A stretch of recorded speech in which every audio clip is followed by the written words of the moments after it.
Welcome to A New Breed of Golf Live. I'm Michael Breed, excited once again to get you ready for your weekend golf. Make sure you're telling your friends, maybe not the people that you're playing against, but your friends, to join us here on A New Breed of Golf Live. Excited to be able to answer your questions, also give you some insights into the golf swing itself or whatever. Today, really fun show. We are going to show you how to put together an instructional device and then how to use it properly. But before we do all that, I want to remind you of a couple little things. You know this is happening. Our blessed ball markers right here. They are the poker chip ball markers. They've come in. We've got 5 new colors now. So we've got red and blue and black and green. We also have, by the way, I think we have 6 now, right? Because we also have the lavender one that you can see down there as well. And by the way, I also want to introduce you to a couple of individuals. And for those of you who have joined us again, you know these two, Greg Ducharme, Steve Gibbs. Give us a little, there you go. Gibbsy's on the left-hand side, and Greg Ducharme, you know, joins me on A New Breed of Golf on Sirius XM and also, too, on Course Record on CBS, which we love doing that, and on CBS Sports Network. So a lot of fun.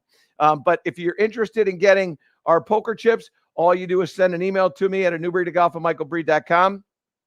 Let me know how many you want, your color preference. They're $6 a piece, and that includes tax and shipping and handling. So excited to be able to make you all part of the community. Now, I also want to remind you that this is Mother's Day. So as soon as the show is over, got to make sure you get out there, get those flowers or whatever it is that you're going to do for your mom or your wife or whoever it is, your significant other. Make sure you take care of that stuff. Maybe a daughter. Make sure you get out there and take care of that. Now, I want to talk to you about the building of an instructional device and how I go about doing this. So, Gibbsy, if you could, give me just a little look down here at this mess that we're about to make sense of. And you can see what I have is I've got those blue swim noodles, also a ton of PVC pipe, and then I've got some connectors. So I'm going to show you about these connectors. We start first with this 3-way. And when you look at the 3-way here, yeah, get a good close-up in there, Gibbsy. So when we get the 3-way, you can see right there, this is set up for a 3/4-inch pipe. So if I take a 3/4-inch pipe, all three female ends of this, they all will accept the 3/4-inch pipe. So you get this 3-way. This is an important one. You don't need a ton of these, but you're going to need to get at least, I would get 4 just in case you break one. You're only really going to need 2, maybe 3. The other thing that you're going to need is, I'm going to put this down, is you're going to need this contraption here, which is really cool. This is a 3-way connector. But what you can see is that it's not a full pipe. It sort of has this part cut out. And this is vital for you to be able to move these arms around, which in a second here, I'm going to show you how they're going to help you with different parts of your game. And then also, too, you have this, which has the female end, but it also has a screw here. And this just goes right in like this. And you create that connector just like that there. And then once you've done that, take the PVC pipe, you put that in there.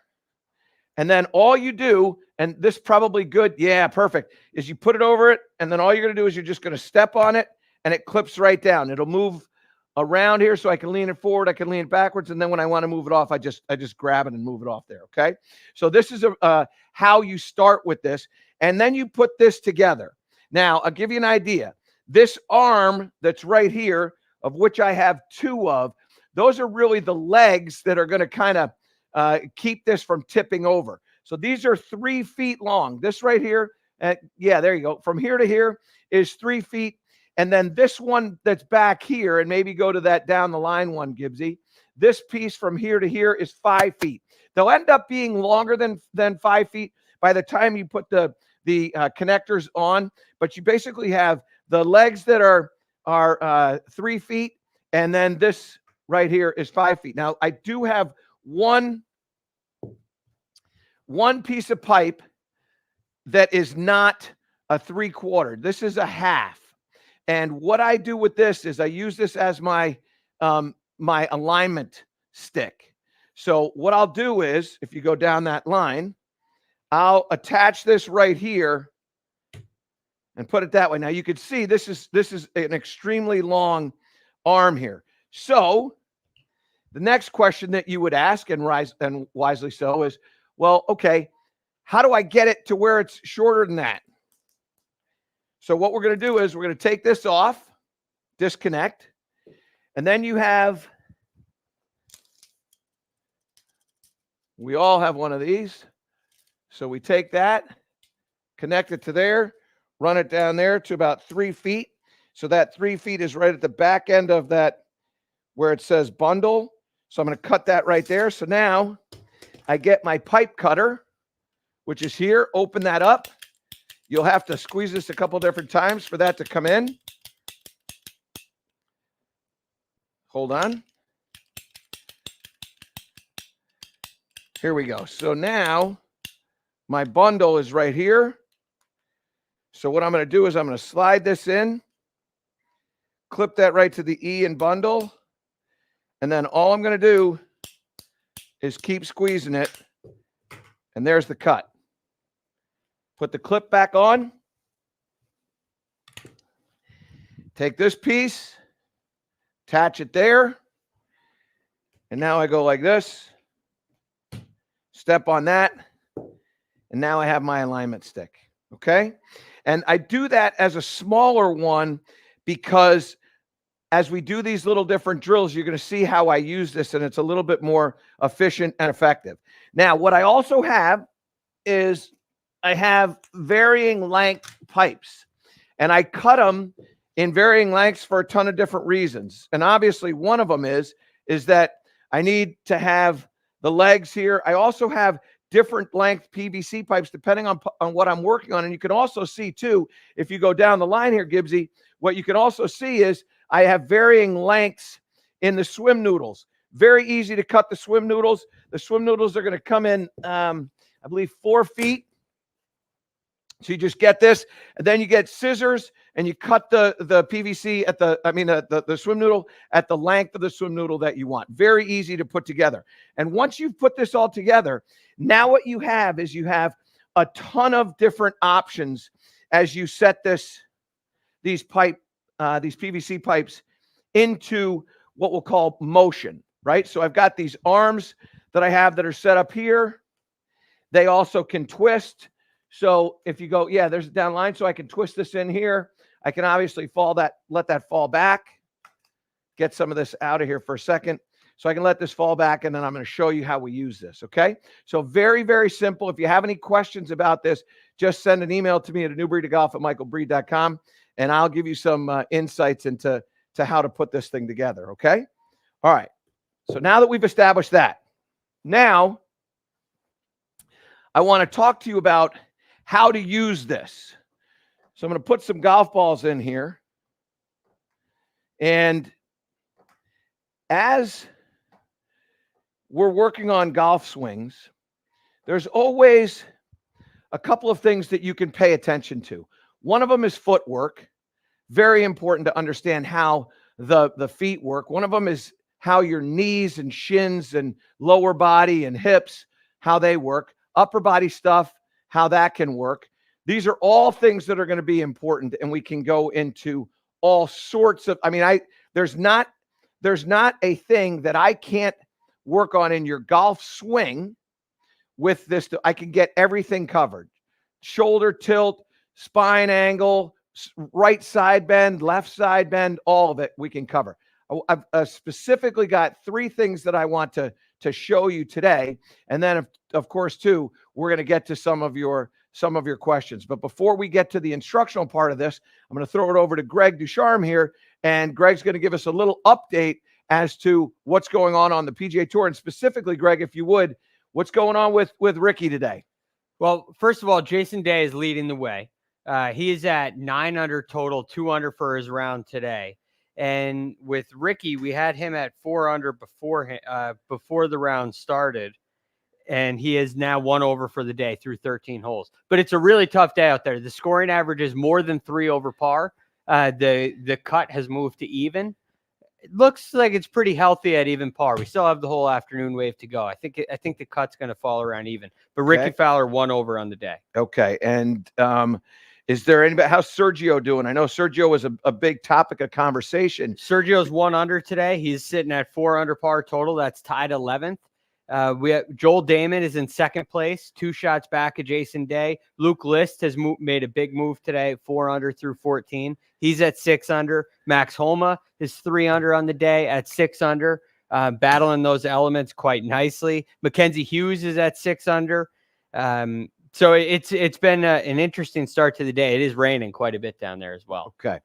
All right. So I want to talk to you now about lower body movement and specifically how the shins work. So what you've seen is I've taken this arm now and I've tilted this arm in like this. And you can see, yeah, that's going to be pretty much parallel to my alignment stick that's on the ground here. But also, too, when I set up to hit this, my knees are a generous space away. And if you all were watching what we release every week, we release this drill on how to get the lower body of the shins and the knees to perform correctly, in my opinion. If you didn't get a chance to see it on A New Breed of Golf, we release it on Facebook and Twitter, as well as on Instagram. There are some of you that did get to see it and were a little bit confused about it. So I want to go over this again and just show you how this works. Now, this particular piece, just so you know, this is a shorter PVC pipe, and that swim noodle goes in there just like that. So what I'm doing is I'm not going to put any harm on my knee or my shin. If I hit this swim noodle is going to be able to move, but I will feel it. And so what I do is I set up with my shin, it's just below my knee. So that swim noodle is just below my knee, off my shin, and it's about 1 fist away from that. And what I want to be able to do is I want to be able to make a swing where my lower body moves, but my knees don't shoot toward the swim noodle. I don't want to take my knee and go like that. That's not what I'm trying to do. And it gives you, if you can show me a face on, if I go like this, now what you can see is I tilted to my left side. And one of the most important things that you can do in a golf swing is to load the trail heel. This is one of the most important things about creating power in a golf swing. And if my lead knee goes forward, I'm not really loading my heel as well as I could. I want rotation taking place and a displacing of weight or a shifting of weight, not in a lateral fashion, but in a rotational fashion. And so as my hips turn, now all of a sudden I start sinking weight into that heel, and the weight is sliding along the foot back into the heel. My knee goes like this. I haven't really put as much weight into that trail heel as I want to. So that's how that's going to help in the backswing. And then in the through swing or the downswing, again, same thing. I don't want to shoot this knee towards that alignment stick or towards that swim noodle. I want that knee to move along it just like this. And then when I get done, my heel comes up and I may just touch it with the outside of my calf.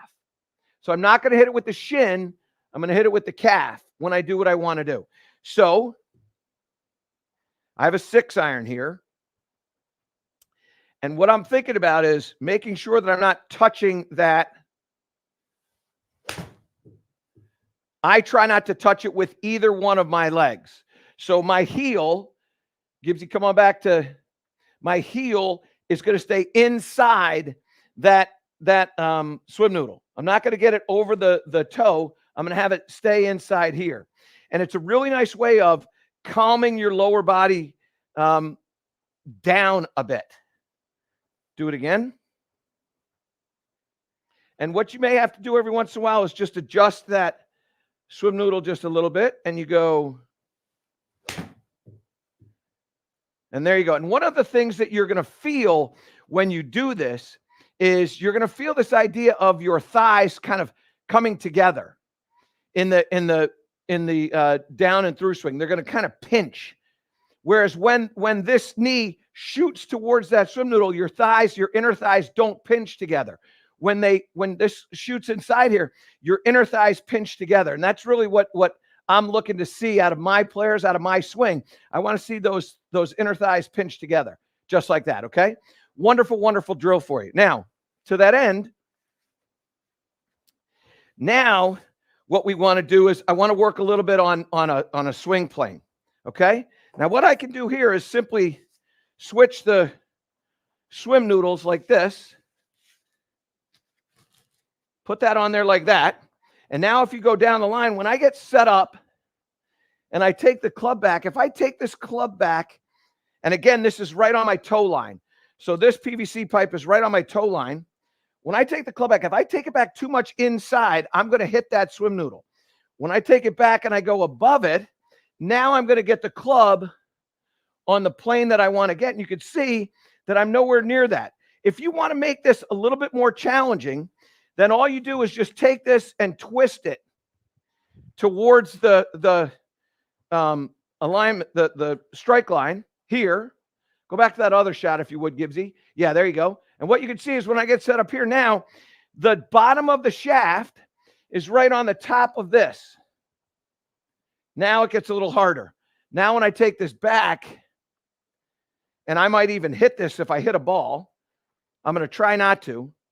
But what you're going to get a sense of is, man, this thing, I really got to work hard to get this.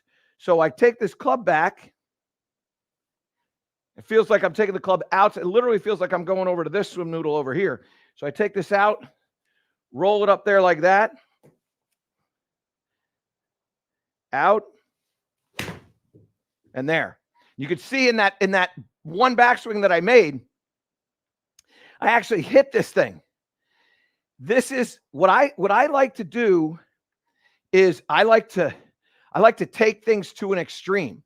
When we go out on the golf course, we tend to revert back to what we were doing. And so when you take things to extremes, now all of a sudden, when you're on the golf course, you go, man, how different is that? When I'm doing this in my practice, I feel like I'm not going to hit it, but I hit it. Well, when you're on the golf course, you even have to go to more of an extreme. So what I like to do is I like to calibrate this, say 1 to 10. 1, not working very hard. 10, most I possibly can do it. How hard am I working to miss that thing? Well, right now, that probably feels like a 7 for me. Well, if I'm a 7 in practice, I'm a 9 or 10 on the golf course. When I get to where it's like a 2 or 3 in practice, it's probably a 4 or 5 on the golf course. They're not going to be the same. And so if you're working on something and you go out on the golf course and you've had success in the practice area and you go out on the golf course and you don't find the success that you had in the practice area, well, you know why? Because you're not doing what you wanted to do. It's not that it doesn't work. It's that you've reverted closer back to what you were doing. So what I like to do when I'm working on my plane is really, really test me. And you've heard coaches talk about this a lot. They say, make practice hard so games can be easy. Make practice hard so games are easy. So I like to make practice hard so games are easy. So I go like this, out. And now all of a sudden, that's really good. Then when I want to get to where I'm working on it, now I'm just going to roll this thing this way or lay it flat like that. And now I really feel like I'm working hard on getting that over that imaginary swim noodle that I've got in my mind. And I extreme it. I know it's not as extreme as it feels, but that felt like that was a 7 for me. I could have done more, but not much more. And I get a pretty good result. So that's one of the things that I really like to do. Now, let me show you another one that is a favorite drill of mine. Take this arm, and now I like to twist this in. So in a down the line view, if you would, Gibbsy. Yep. So we'll go like that. And then what I'm going to do is I'm going to take a longer swim noodle, put this on this arm here. And now I set this up this way. Now, let's say for the sake of argument that I'm trying to get this club to come more from the inside. If I come over the top, I'm going to run right into this thing. So what I'm going to do is I'm going to twist this even more in here like this. And now when you see in the down the line, I've got plenty of space between this and my club shaft. If I want to make it more difficult, I twist that in there. And now you can see how hard that is. There's not a lot of leeway there for me. And when I come in, I've really got to be working that way. Well, I don't want to work that hard on that. So I'm going to take that back, put this in here. Now, what we should get when we do this is we should get a golf ball that starts out to the push side. So this should start out to the right-hand side. Make sure that the sim's picking it up. And it's not picking it up quite there. Does it get it there? No, it's not getting it there. So I gotta move this in here like this, and then bring this in here. Okay. I think that's blocking the. Yeah, that's blocking it. So I'm gonna have to slide this a little bit farther down there like that. Okay. Now I can twist this even more. All right. Now, when I come through, I'm going to work underneath that. Again, always making sure that my feet, my shoulders, knees, and hips are all parallel to this alignment stick that I have right there. And now I get under that, so I don't hit that. It goes out to the right-hand side. That's great. Let's go up and look at some numbers on that one. So let's take a peek at what happened when I had that club come from the inside. Now, all of a sudden, my horizontal launch, which is how that ball starts left or right, it starts out to the right. That's the R, 2.8 degrees, so call it 3. And then my side spin, which is how this ball is going to curve, that has 360 RPMs of left spin. And Greg, if you can put a trace on that for me, that would be great. But what we see now is we see a golf ball that starts out to the right and then turns to the left. Why did it start to the right? Well, it started to the right because when I got set here with this arm, now all of a sudden the club was able to come back from the inside and make the contact that I'm trying to create. So this little drill right here is helping me get the club inside and allows me to be able to strike the ball the way I want to strike the ball. Now I want to show you one other way that I use my little device here. So this is going to require a little setup. So what I do is I take one of my arms. I'm going to put a swim noodle on there. Now I'm going to set this like this. So I'm going to put this here.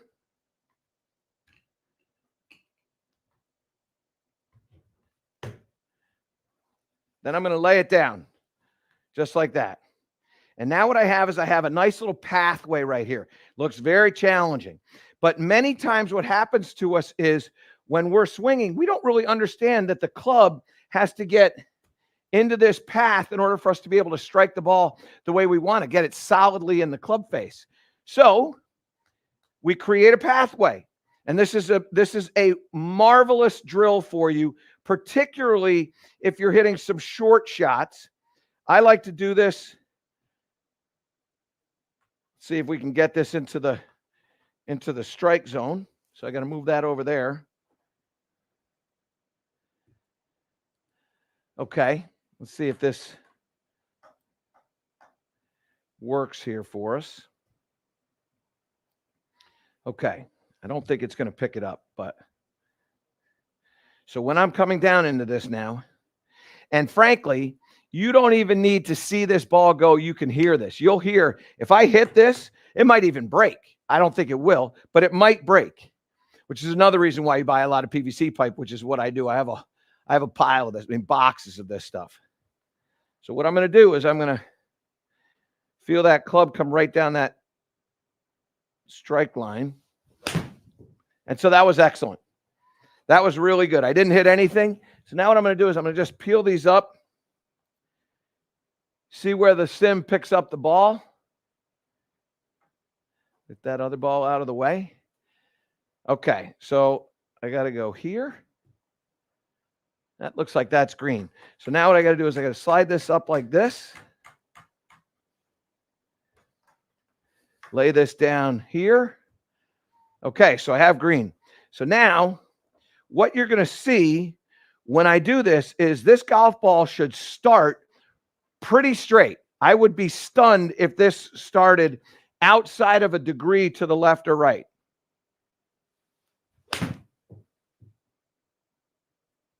And that one started, well, we can go up to the front here, Gibbsy. And what you can see when we go up to the front is it's 1 degree to the right. 1 degree to the right is not bad. And because I had all that right turn, what that tells me is my path was really good. My club face was a little bit open. So if you pull the sim full, Gibbsy, what you're going to see is that started right around the line of the target. But because the club face was open, it started a little bit to the right and it moved a little bit to the right. And this is incredibly helpful for you, right? You're able to see your golf ball start a little right and move a little right. That tells you, hey, that wasn't a path thing. If it had been a path thing, I would have hit one of these 2 pipes. I didn't. So at that point, it's a face issue. I've got to solve the face issue. So now you have direction in your practice. That's how you get better. Try it again. Okay, so I overcorrected this time, and it spins over to the left-hand side. And so what you're going to do is you're going to teach yourself this little maneuver. Now, I want to show you one other thing. And I know we're moving along at a fast clip, but I love doing this drill because what we do pay attention to many times is our ability to strike the ball before we strike the ground. So what I do is I take my little device here. I don't need that. I'm going to borrow this. I'm going to take this, and I'm going to take this off, put this on. And now what I do is I put this on up here, clamp it down, and let it drop. And then what I'm going to do here is put this on here.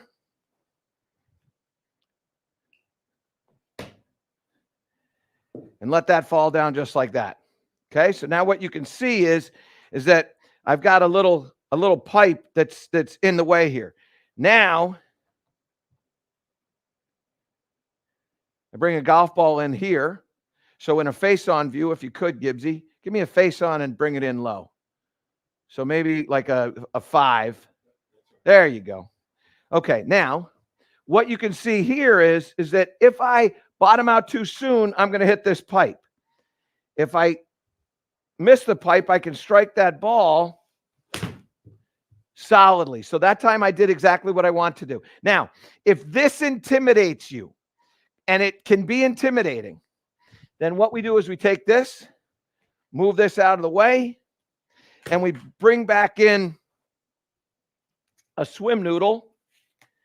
So I'm going to take this, separate this a little bit. So I'm going to take that apart, take this apart, put that down, put this in here. Then I'm going to put this here. I'm going to put this back. Sometimes you got to go to 2 feet. Put this like this. Slide this up. Because I want to make sure if I hit something, I'm going to hit that swim noodle. So now I put this in here. When you use the swim noodle, I like it to be a little bit more than the grip. So if I put my grip down here like that, you can see it's just a little bit more than the grip. It's about 14 inches is what we have. So now when I go back here, I take this back. It's going to go above that swim noodle. And then I'm going to get right down on top of that. And that strike is going to be really good. And what you're going to see that's going to happen when you do this, and this is really important, the launch angle. So come on up to the front. And in this launch angle, you can see that that's 13 degrees. So that's pretty low. My normal launch angle with my 6-iron is probably around 17. So I'm stretching that. I'm bringing that forward, and I'm getting a feel of what am I doing to do that? Well, it feels like when I'm getting in to hit this, that I'm really hanging on to that angle right there. Okay, that was good. I can feel that hanging on to that angle. Now, let's see if we can create, I'll move this back just a little bit. See if we can create another launch angle for us here, okay? So here and there. Okay, so come on up to the front again. I didn't hit the swim noodle, so we know that that was pretty good. Come up to the front, and what do I see? 12.4 degrees. So again, another low launch. Now, after I've done that, now I go, okay, that's what I felt. I know what I felt. So now we come back into here. Bring that back. I imagine this. So this is still there. So it's in my mind's eye. I see it on the ground like this. I'm going to try to get over that and strike the ball. So it does. And now come on up here. And this is how good the drill worked for me. Remember I said my typical launch angle with my 6-iron, about 17 degrees. This one here now, 15 degrees. So what I got was I got a lower launch than normal, which means I'm going to get a lower apex than normal for me. That one is 74 feet. I'm typically in the 90-foot range. So what I got was I got a little lower launch, a little lower apex by doing that drill. And so, okay, that drill works for me because I was able to see a difference. Now, here's the truth. You don't need to have the launch monitor or the simulator or whatever you're using to check your ball information. You don't need that. All you need is this device. And when you miss that, okay, I struck it solidly. I know I've got the club doing exactly what I want the club to do. So we go in here again. See if we can do this the way. Okay, that was excellent. Now that one there, I was really happy with. That was very close to a normal shot for me with my 6-iron. And if you come up to the front here, what you're going to see is that my apex was 83 feet, so a little bit lower than normal. My vertical launch was 16 degrees, so 1 degree lower than normal. My distance was a little bit better. My ball speed was a little bit better. And that's what you're going to get when you start striking this ball properly. And all my friends at Titleist are telling me, you got to get this thing between the 2nd and 5th grooves. When you start to do that, that's when you're going to start to get the launch angle to go the way you want and the speed to go the way you want.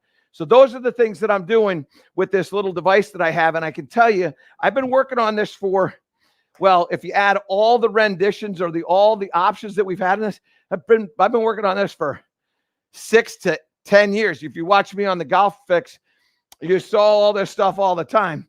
This is the latest rendition, and frankly, it's one of my favorite things that I've got here. So let me send this back over to Greg, and we'll start to get to some of your questions. And again, a little update if we could. Oh, sure. So again, it's coming down out there and it's raining really hard. It's playing difficult. Jason Day's hung in there. He's at 9 under, 2 under for the day through 14. Max Homa is in second alone at 7 under par. He's 4 under for the day. Luke List, Joel Damon, they're at 6 under. And then Mackenzie Hughes playing a nice round. He's 1 under through 11 at 5 under. And some of the guys you're interested in, Michael, Sergio Garcia, 4 under par, 1 under for the day. Ricky Fowler, 1 over for the day and 3 under total. But that is now tied 17th. And how many holes does he have left in his round? Ricky's through 14 holes. Okay, so he's got 4 more left. So okay. Looking very safe to make the cut. It's starting to look more and more like the cut's going to be even, maybe even get to over par. Wow. They're expecting it to get a lot more difficult as the afternoon wave continues. That's exciting for those that are teeing off in the afternoon. And yeah. I know we've got our eyes on Rory McIlroy is one of the guys who has an afternoon tee time. Also, too, Corey Connors has an afternoon tee time. Tony Finau is a guy that you're keen on as well. He's got an afternoon tee time. I believe they're teeing off right around 1 o'clock. Yep. 12:53 for Tony Finau. And I think Rory's 104. Yeah. And I think he's playing with Webb, correct? And I think Webb's right around that number too. Yeah. Webb shot 1 under yesterday. Yes, he did. Yeah. So he's he's 104 as well. 104 That's as right. well. Okay. Yep. So all right, great. All right, let's get to some questions. First questions. This one is from Tim. Seeing you're in the new Tour A's, how do they compare in stability to the Premiers? Aha, Tim.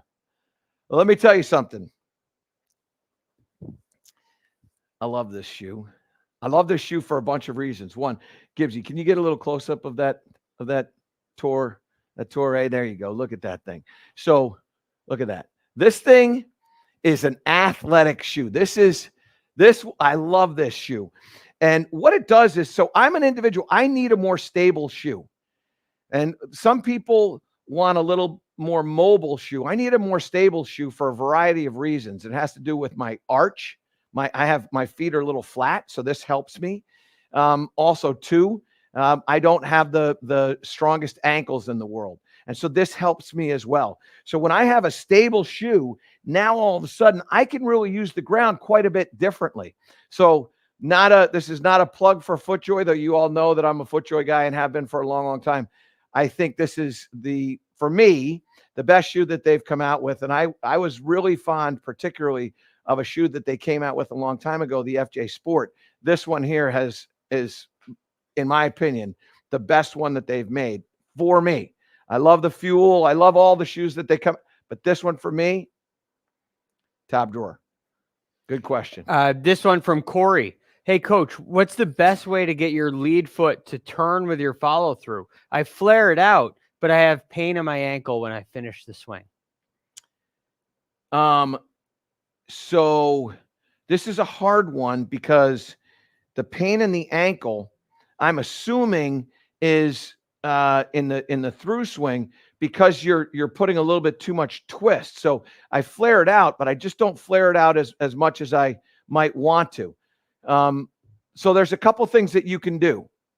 And this will be interesting, Gibbsy, if we go into a down the line view. So I'm gonna twist this down, and I'm gonna show you some really interesting things here. Okay.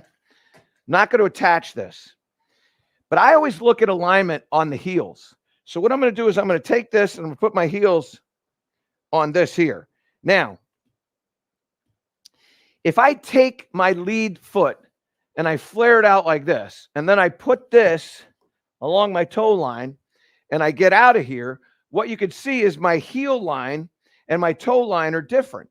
And obviously, because when I take my foot and I flare it like that, what I do is I make the toe farther from the strike line. And so that twists that alignment of the toes to the left. So that's why I have this arm back here, not just to make sure this doesn't fall over, but also too, to remind me, I got to pay attention to what's going on with my heels.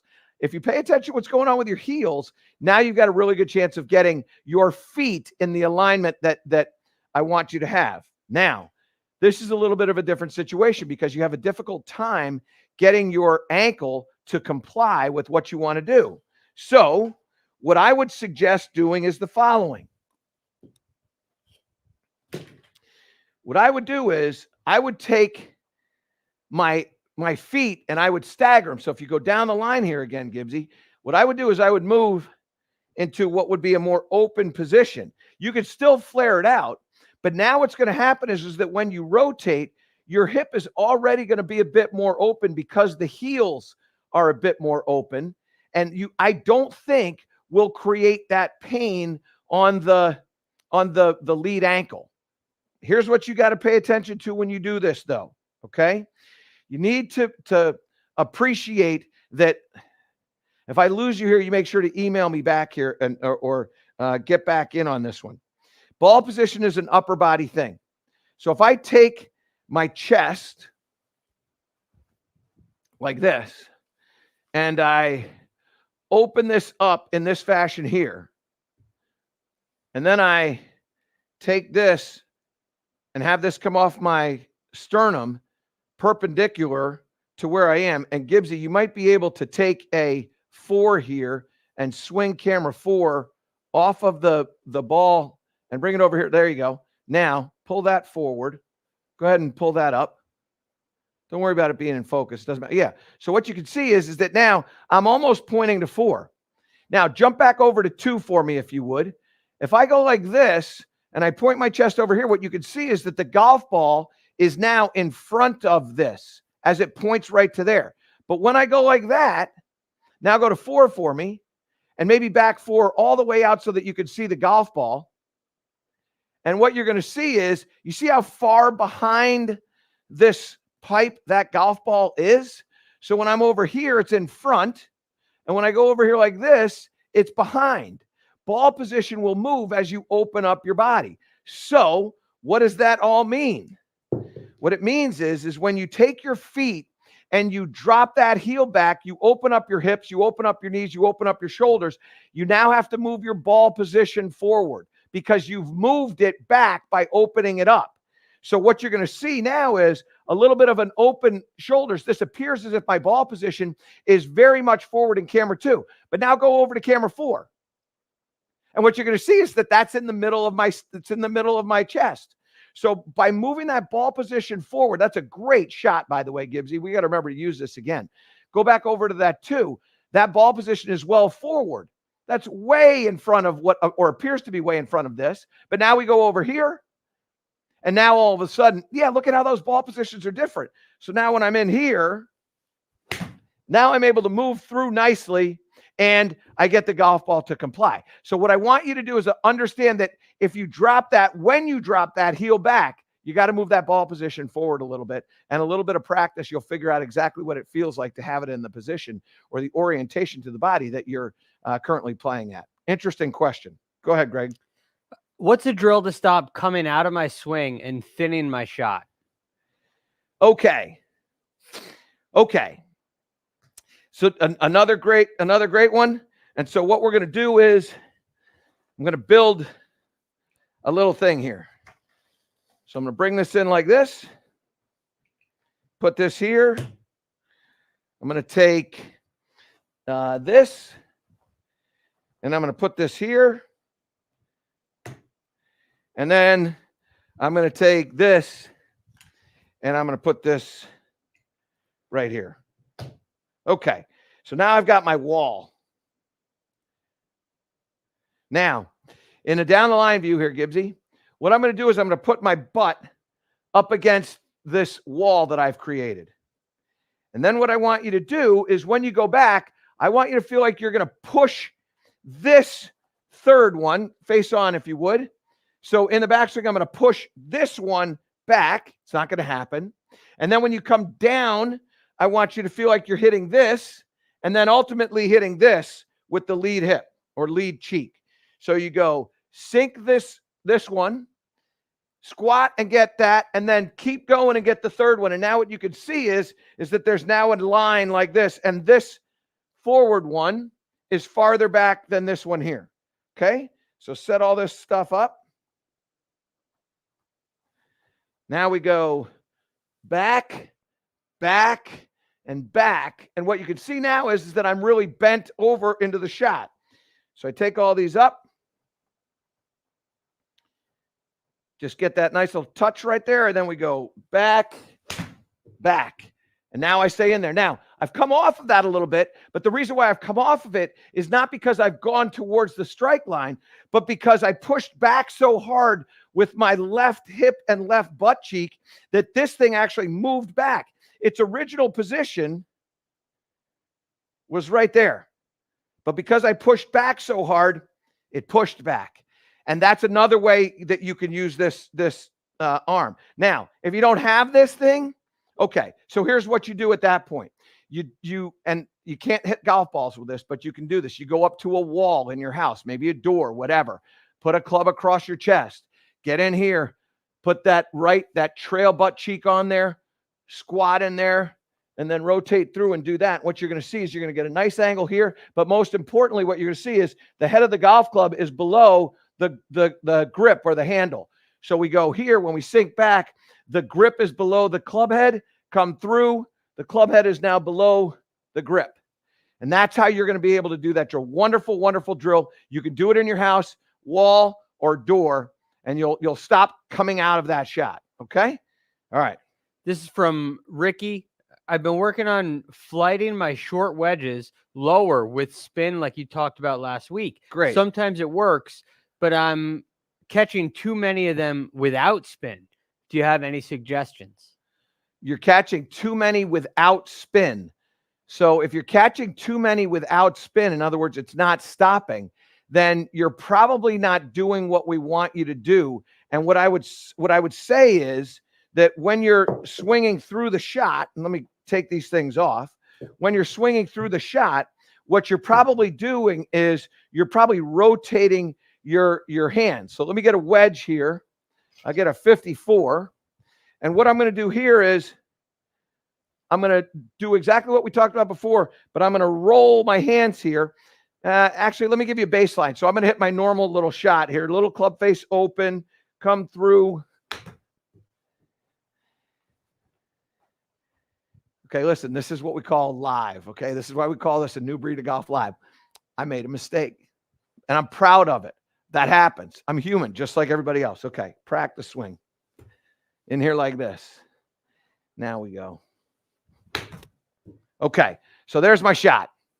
Now come on up to the front here, and what you can see is the shot that I hit, about a 50-yard shot, had about 7,200 RPMs of spin. Now, what I'm going to do with this one is I'm going to do exactly what I did, but I'm going to roll my shaft, roll the shaft like this. So it's going to spin like that, which is going to close the club face. Same exact thing that I just did. And now I roll it. Now, still had some spin, but 7,200 was where I was before. This is now at 5,500. So I wiped a ton of backspin off of that golf ball by creating a hook. That's in effect what happened. So what do I think happens? This is what I think. I think when you're coming through and you're rolling and you're going a little bit slower than I want you to go because the club face isn't open. So we go a little bit slower. We roll the shaft just like that. And the next thing you know, by slowing the club head down, and also too, by the way, so come on up here again, by slowing the club head down and then by rolling this, I got that to go to 43.63. That ball's not going to spin the way the other ones are. And I was actually giving a lesson earlier this week to a gentleman who was hitting these shorter shots, and he's hitting draws, and he's going this way. He's actually aiming out to the right, coming in, and then trying to do it that way. Watch this one. This was what I was seeing with him. This was 38.50. 38.50. So he was getting about, let's just call it 3,900 because it's a simple thing to do. And he started doing what I wanted him to do, what I talked to you all about a few weeks ago. And all of a sudden he gets in here and he leaves the face a little bit open, drags the thing over to the left-hand side. And the second he did that, on a shot that went 50 yards, which is about what that other one did, his spin rate went up to 7,000. It's amazing. So if you're not getting what you should be getting, you're probably wiping that spin off by spinning the club shaft. Okay? Interesting. All right, Gregory. Okay, this next one, what are your thoughts on a vertical versus a flat backswing? I'm getting older and rotation is starting to take a toll on the lower back. I'm thinking about adjusting. Okay.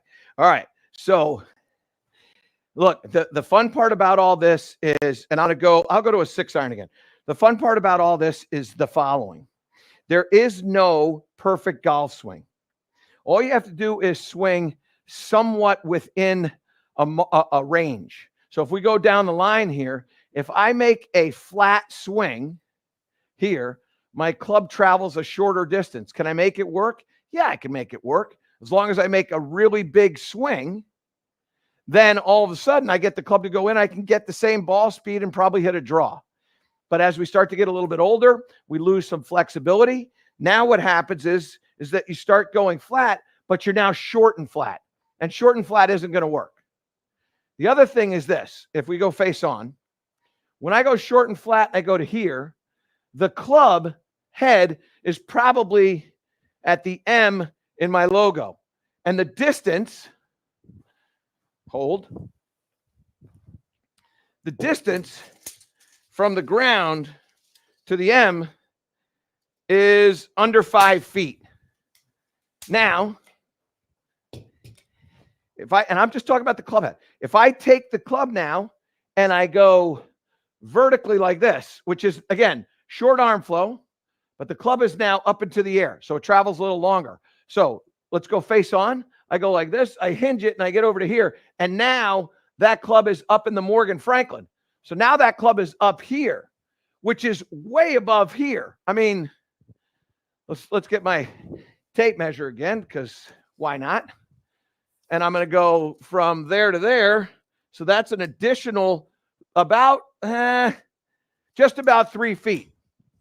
Well, one's 5 feet, one's 3 feet. So I have 5 feet and add 3 feet, I get 8 feet.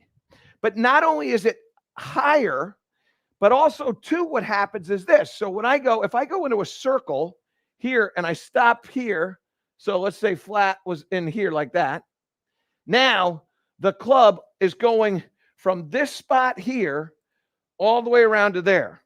When I get up here and the club head's over here, now all of a sudden I pick up all this as well to that spot. So I gain the space from the club gets up to there. So it's on this side in a circle. So now it gains all this space down to here. So it's not just this length, it's also this length, which adds club head speed. So I'm a bigger fan of upright than I am of flat. And I would rather have 2 upright than not enough upright. And I would rather have 2 upright than 2 flat.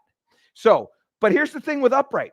You don't necessarily need to lift your arm very high in the air. What you have to do is you have to get wrist hinge.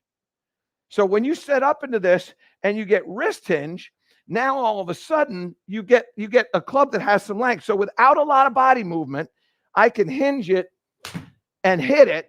And I didn't really do much, not a lot of body work there. And that shot, pretty good shot. Ball speed was about 102 miles an hour, and that ball went 150. And I didn't do anything. I just let my wrists dominate. My body didn't have hardly any activity in there, or relatively speaking, to what I'm normally accustomed to. But I still had a pretty good shot. Little club head speed, little distance, get the wrists to hinge, and you'll get a little more upright and with not having so much body motion. Okay. This is from Henry. How do I stop coming over the top and then coming out of my swing and sometimes shanking it? Henry, my heart aches for you, because it's a coming over the top and it's a shank. So how do I do that? Well, here's what I would recommend. I got a lot of stuff going on over here. So I'm going to take this, I'm going to put this over here like that. Now, put this down here. This is going to be a 2-footer. So we go like that, and we put this down like that. Now, what you can see is that is slightly in the air. And then all you're going to do is you're going to take the ball and you're going to put it sort of, Gibbsy, go to go to a 7, if you would. Okay. Now what you see is that you can't see a golf ball there, which is kind of cool. Go back to the 2, if you would. And what you can see is that golf ball is there. It's in front of that by about a club head. But if you go back to that other one after the 7, now there's no golf ball there. So in order for me to get this, and you may want to split screen this if you could. If not, I'd almost rather have you go. Yeah, there you go. So what happens is that in order for me to get to this ball, I have to come from in here. This is the only road that's open. This road is blocked. This road is blocked. But this road is open. So what I do is I get the club to come from in here, and now I can hit the ball. And what it also does is it will take the club and it will bring it closer to the ground in here. So you probably, if you're battling all those things, what you're probably also getting is maybe even a steeper divot, depending on how much and when you come out of the shot. Well, with this, now we're going to get a shallower divot. And I hit that one that time. Didn't hurt myself, but I hit myself. I hit that one that time. In here, right like that. Okay, so now I get the feeling of what that's like. So now I'm going to lift this up a little bit. So now you can see that it's lifted up a little bit. Now what I'm going to do is, if you go to the down the line, after I've lifted it up, what you're also going to see is you can see that golf ball now on the far side of that. And so now what's going to happen is I've gone higher with this arm. Now I can get a little bit more space to come in this way. And now I can get that club to come underneath. And all of a sudden I can start hitting those draws. And when you start letting the club come in and underneath, what you're going to get. No, you had it right. Go back to that other one. Yeah, perfect. When you get in and underneath, now all of a sudden, you're going to get your body to follow through. You won't be falling back out of that shot. When you fall back out of that shot, that's when you start to land the club on top of the noodle. When you get to where you're getting underneath, now your body weight is going to naturally glide towards the target. That's how the club gets underneath. And then you come through into a nice balanced finish. Okay, so this is a wonderful drill that will help you do that. Interesting question. Okay, go ahead, Greg. Okay, this is from Brad Stevens. I typically hit a high ball flight with my irons, and I have been working on having my lead hand more under to help lower my dynamic loft. But with higher lofted irons, a shank creeps in. Another shank question. Okay. This is one of those that I would love to have Brad here in the studio, because I could walk you through the questions. So what I'm going to do is I'm going to pretend that you're here, Brad, and I'll answer for you, because I know the answer that would be that. So the question is, if you hit the ball high, do you think that there's more loft on the face or less loft on the face? And obviously the answer is there's more loft on the face. Now, if I take my hand, my lead hand, and I put it underneath, so I'm taking my left hand, I'm going like this, and now going here, am I adding loft or am I taking loft off? And the answer is you're adding loft. And so by the time you're done with, I add loft in my golf swing and then add loft at address, now all of a sudden I am going to get a more open club face, which is going to introduce the hosel of the golf club to the golf ball. And now all of a sudden we're going to be hitting this thing really high when we hit it solidly. And if we don't, when it's going low, it's going Sheriff Wainwright. So here's what you're going to do. You're going to do the opposite with your grip. You're going to get your grip to get more on top like that. And we're going to shut the club face. And when we shut the club face, now we're going to get this trajectory to come down a little bit more. And when that trajectory comes down a little bit more, now all of a sudden you won't have to do anything special. So we get in here like this, very strong grip as I've got, or what I like to say, a lot more fingers in my lead hand. And now when I get more fingers in the lead hand and now I hit this shot, it comes out, it's got a little bit of a draw. But also too, and let's bring that up to the front, Gibbsy, if you could, because this is the fun part.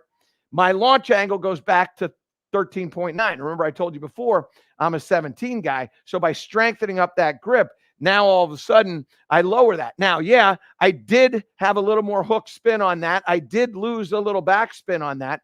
But what I also did was I got that ball to start out a little bit lower. And so I'm going to get a little bit more distance. The ball speed right there was about 115. So I got a ball that landed at 170 and it rolled out to 180. This would be very effective with your driver. Okay, go ahead, Gregory. Okay, why can I hit all of my clubs fairly straight besides my driver? SW Michigan Fishing. SW Michigan Fishing. Okay. Yes. Why do I hit all my clubs straight, but my driver I don't hit straight? Okay. That's right. Okay. So here's a terrible answer to this question. And the answer to the question is, did you get fit for your driver? Okay, so now there's one or two answers to that. One answer is no, and then that answer, that's done. Basically, go get fit for your driver. Second question is yes. I mean, the second answer is yes to that question. So now we have a follow-up question.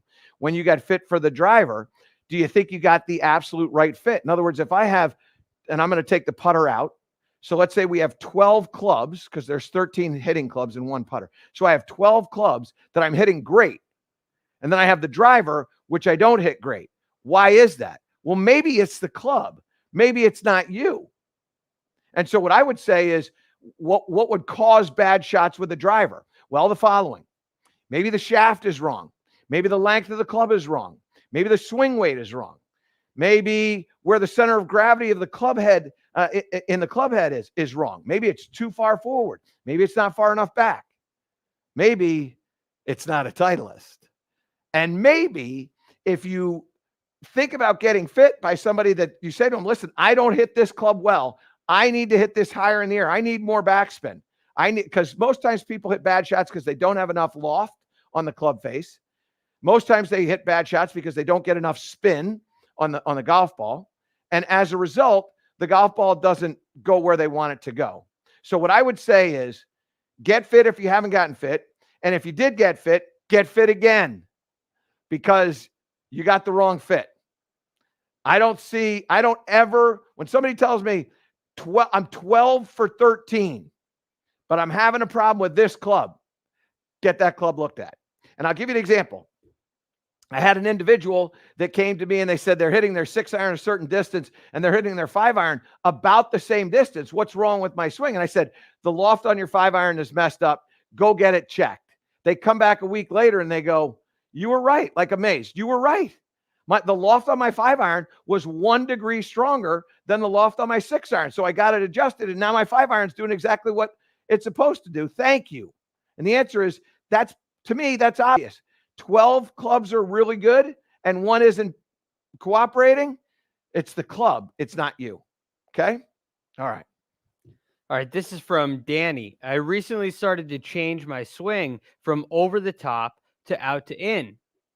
From over the top to out to in, but I lost all loft. How do I get my height back? For example, my pitching wedge is carrying about 130 with an apex of 50 feet. Okay.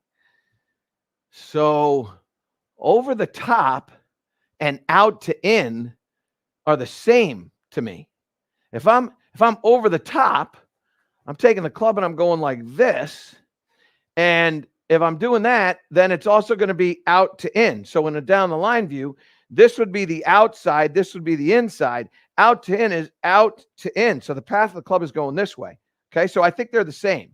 But anyway, I understand the problem. And the problem that you're having is that you don't have enough loft. The angle of attack is too steep.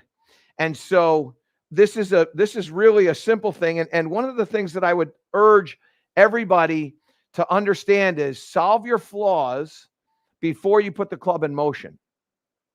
And if that alteration doesn't solve your flaws, okay, well then we got to alter something in motion. So what I would say is this.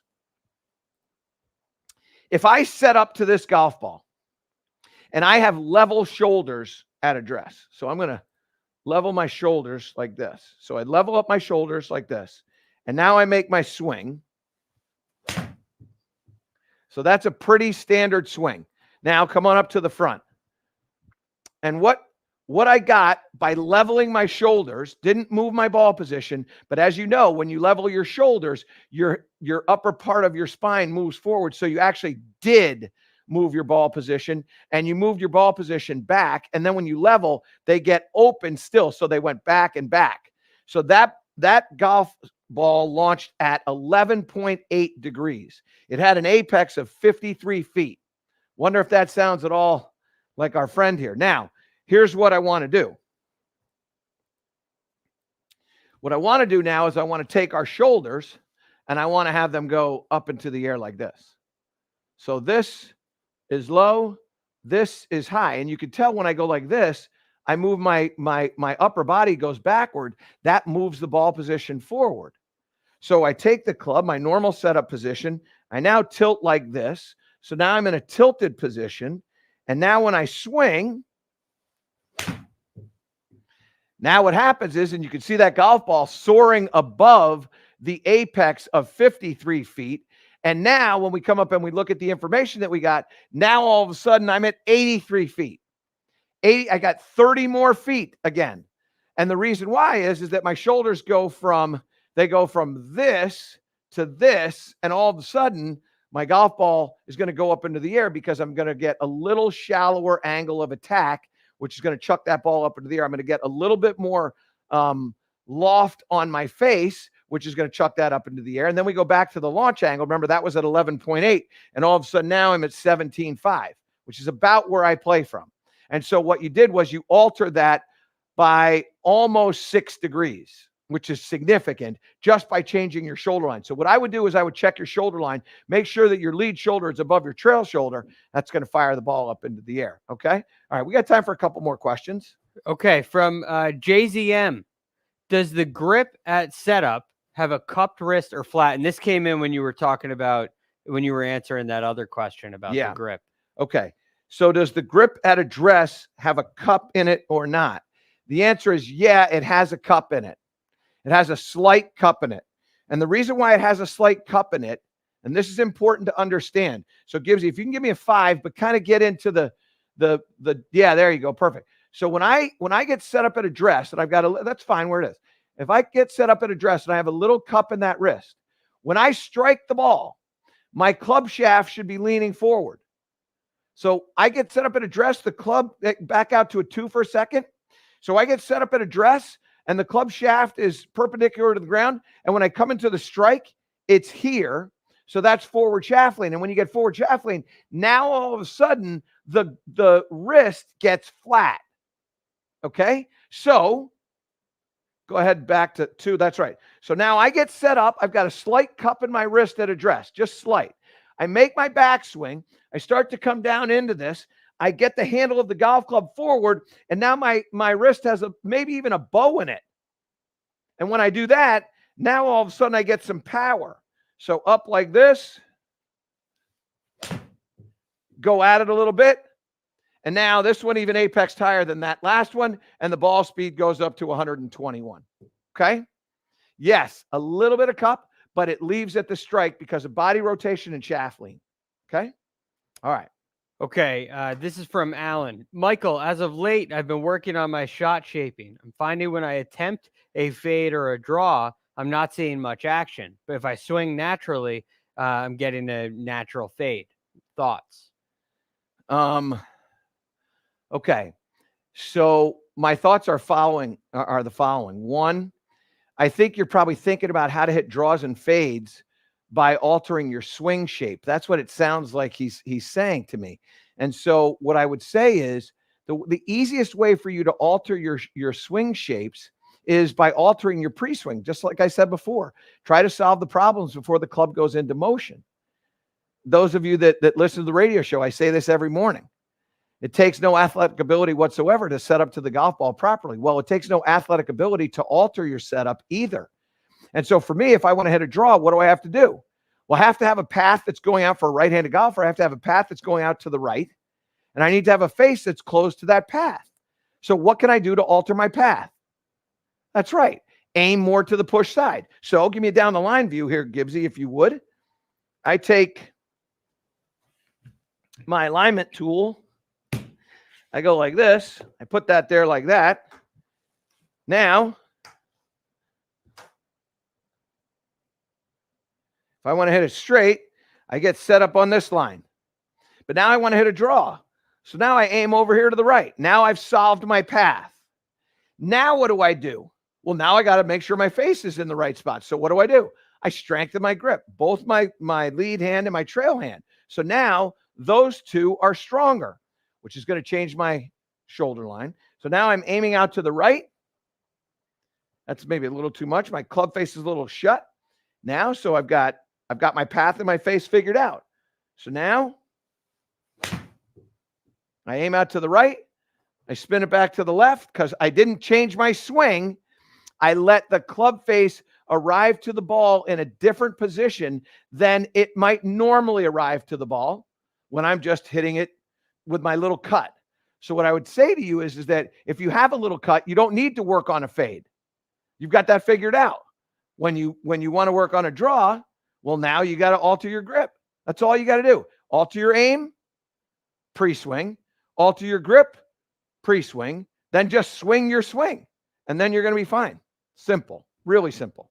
All right, go ahead. Which, by the way, is our word of the day. Simple is our word of the day. So let's think simple. Go ahead, Greg. What are the main differences between scratch players and high handicap players? Is it equipment? Is it knowledge? The main difference is the consistency of strike. This is a fabulous question. And I rarely say that. So I'm going to make an alteration here, okay? I'm going to take this. I'm going to take this. And I'm going to put this here. Put this here.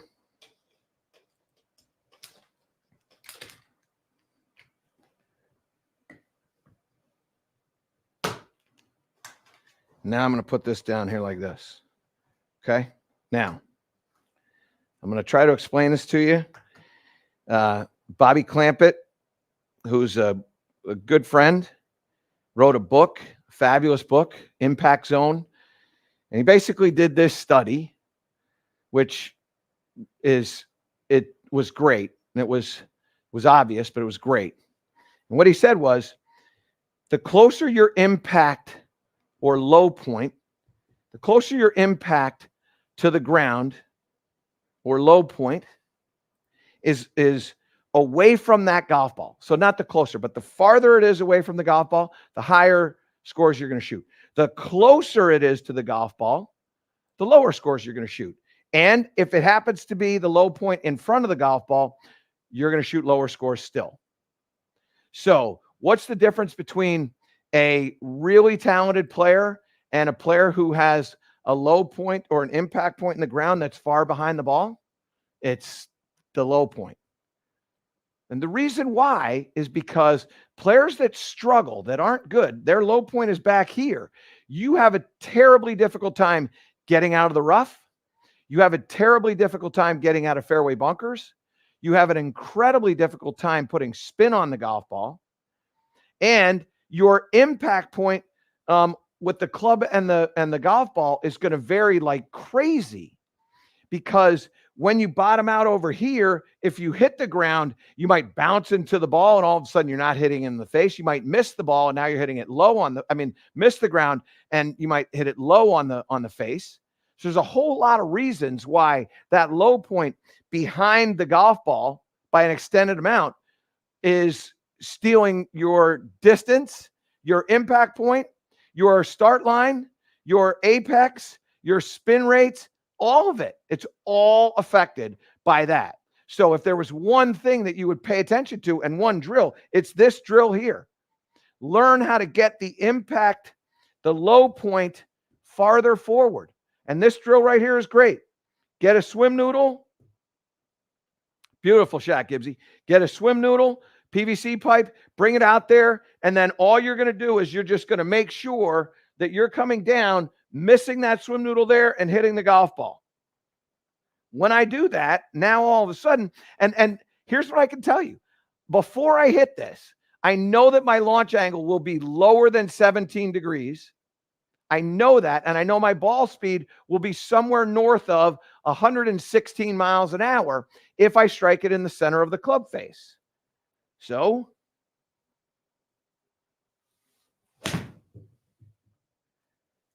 here we go.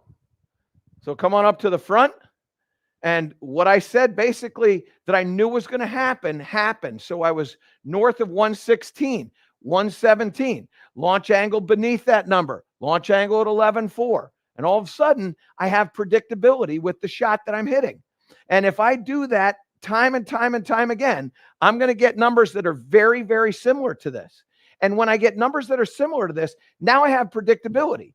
And what I mean by predictability is this.